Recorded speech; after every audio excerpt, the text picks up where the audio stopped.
Okay, so this is a system I've created that allows you to check any item in your logistics storage and output it as a digital display for the total within that logistics system. You can change what signal you're checking in this decider combinator here, and it'll run it through the logic in this area and then output it over to our digital display to update the numbers in each decimal position. I'm going to attempt to work through an explanation of how each step works, starting with the digital display. It's just like one of these sections here. I'm not going to build it from the ground up, but I will isolate it from this system so it'll be easier to discuss its elements. And then a simple 2 decimal place version of this to demonstrate this. This is done very modularly, so you can easily expand it to more decimal places. This one goes up to 100,000 or 999,999. So we'll do one that can just go up to 99 to demonstrate it. Alright.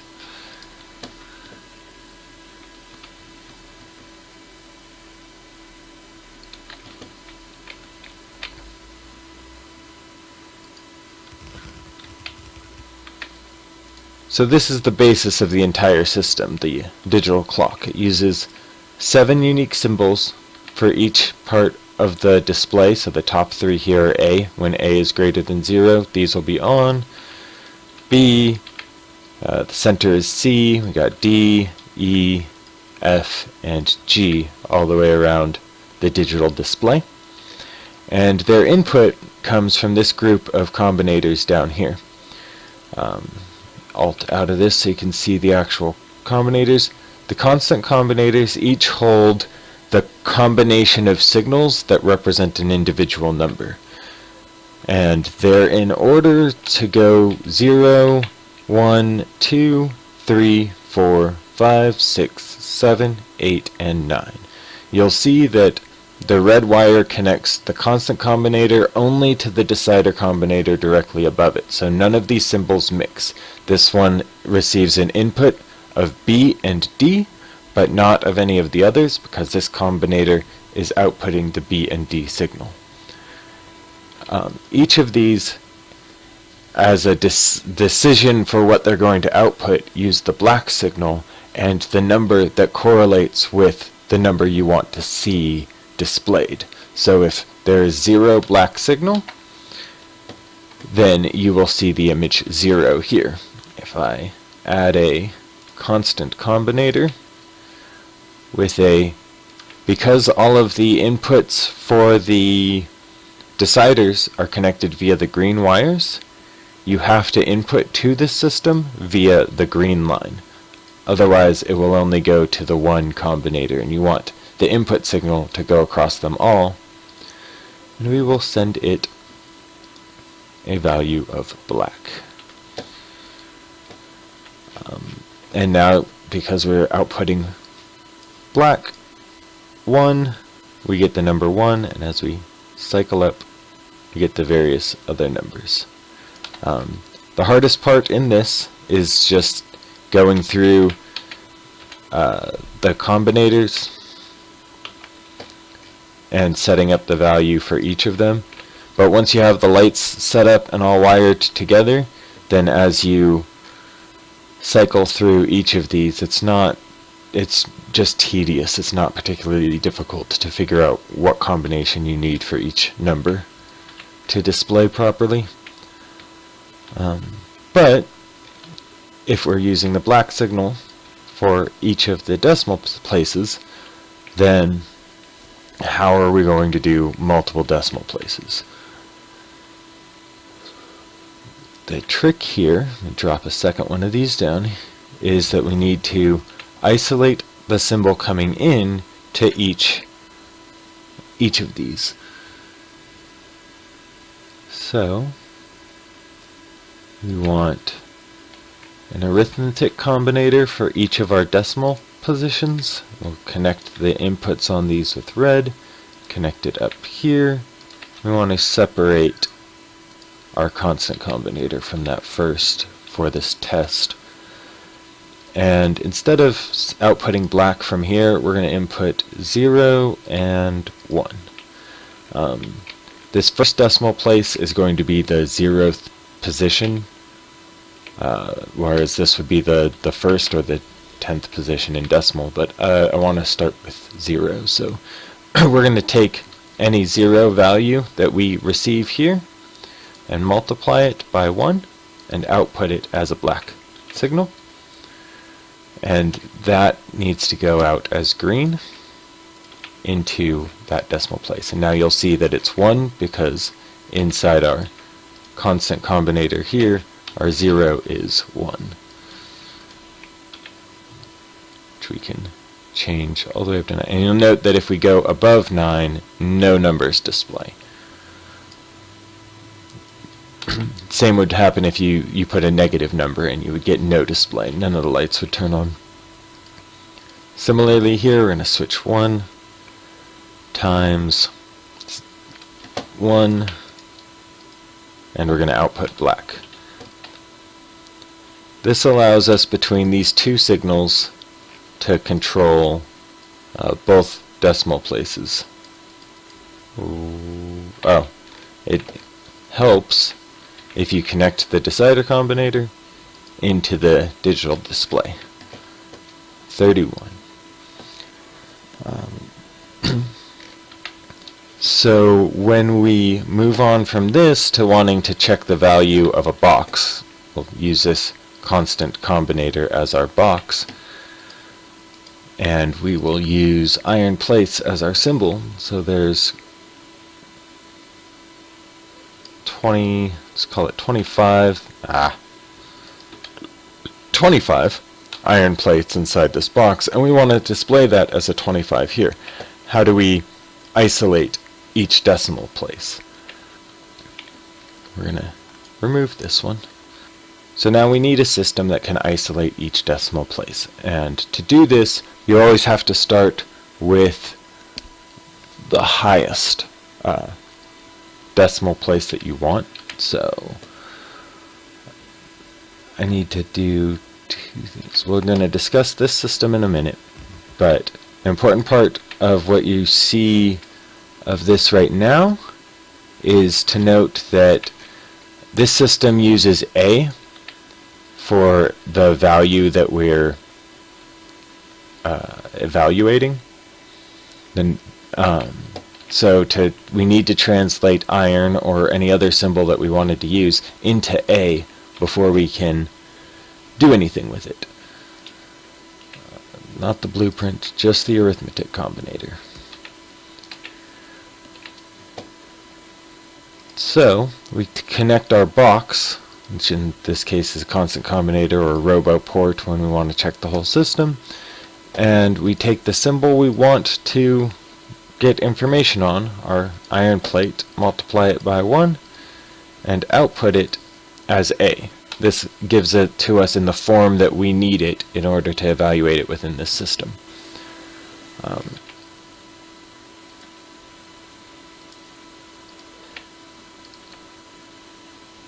As per my blueprint for simplifying it, I used B so that I didn't have to repeatedly change the numbers and multiples of these systems, because otherwise, so I used the value B here and here. So I was doing, you can do 10 and 10 and then change it every time you repeat this, but this constant combinator just makes it easier to change as we have multiples of these.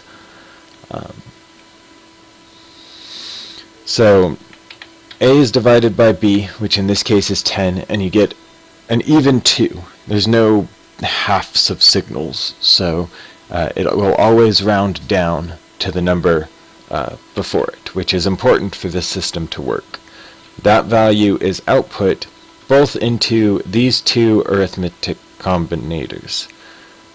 This first one is going to multiply the value by b again, which normal math would just cancel out, but since we don't have any fraction numbers, we end up outputting a signal just of 20. This gets us the decimal place value without the leftover, and we output that as C, so that it is a separate signal, and our original signal can be put into this arithmetic combinator down here, and we can take the original, subtract out C, which is just the decimal place value, and have just that remainder to move on to the next area.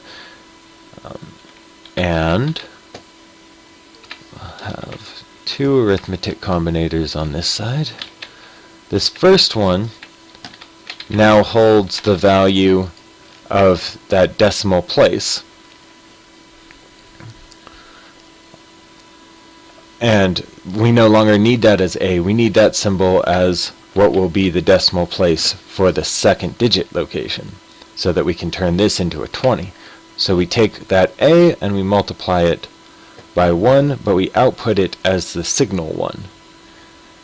And the same down here, we're going to need to take the value that is left over, put it into an arithmetic combinator, A times 1, and output it as 0.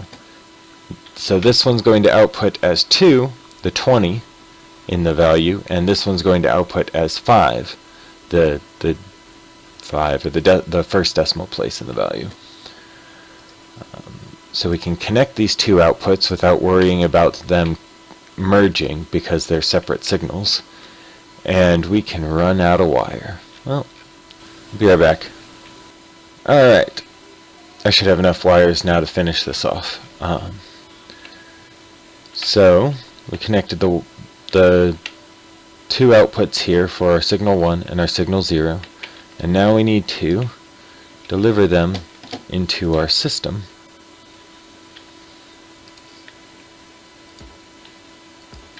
Just barely not far enough.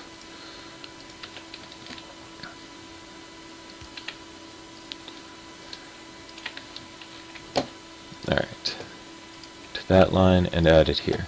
Now we have 25. Good. And if we change the input signal for the number of iron here, we can get, that's kind of annoying, any number up to 99, and as soon as we go to 100, the signal cuts. We end up with a 0 still. An important part here that's going to happen is that while this works technically up to the value that we are up to our maximum value, we need another check in here to be able to know whether or not we're above what we can display. So the easiest way to do that's going to be to use two decider combinators, one of which, if A is less than, we need to define our where we're going over our decimal values. So in this case 100. We can only display up to 99, so we need this to be less than 100. And so long as it's less than 100, we will go ahead and we will output all of it down into our system. Otherwise, connect these here. We're both going to check the same values. In this case, when A is greater than,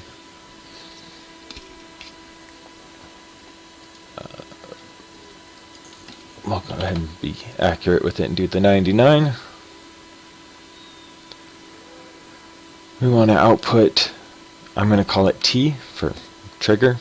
We're going to output T. We need a constant combiner and another decider. What this is going to do is basically, if the value is less than 100, we're going to calculate it like we normally would. If it's greater than 99, though, we want it to display 99 always, so it always displays the maximum value if the value is greater than the maximum. Which means we're going to need a 0 of 9 and a signal 1 of 9. And these will be locked inside this constant combinator. We will attach that in there. And we will also take the t from here.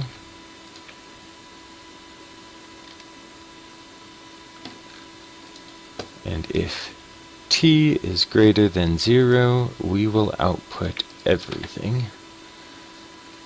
And now we can just add that into our outgoing signal.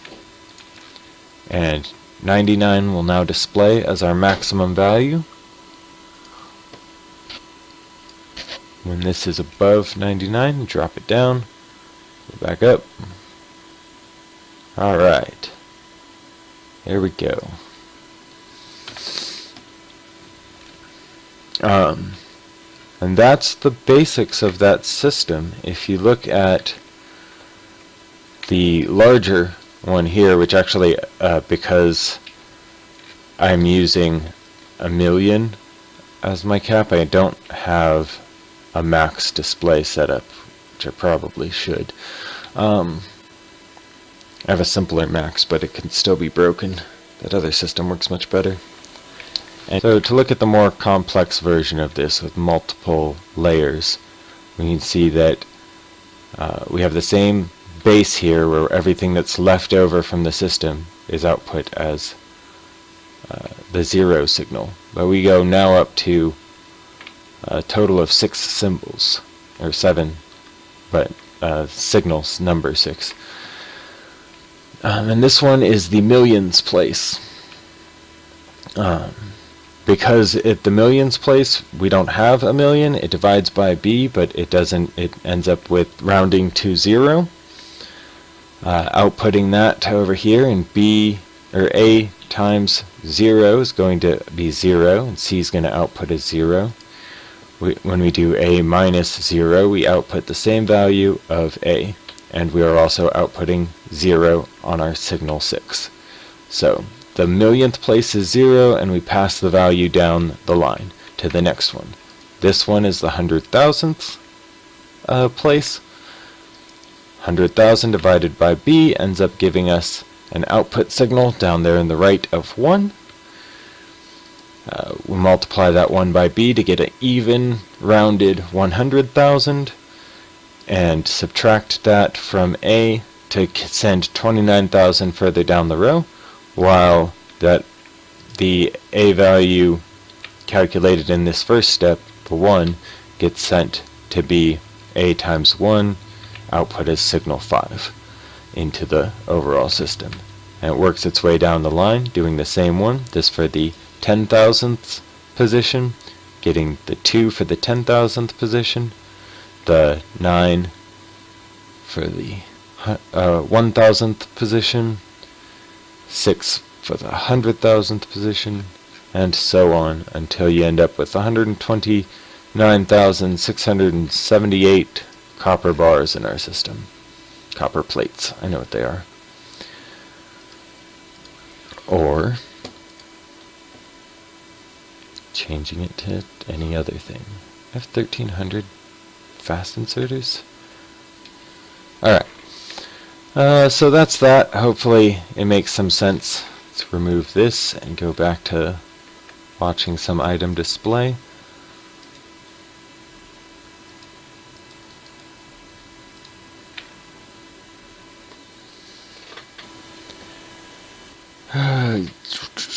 Yeah, I guess I think I covered everything.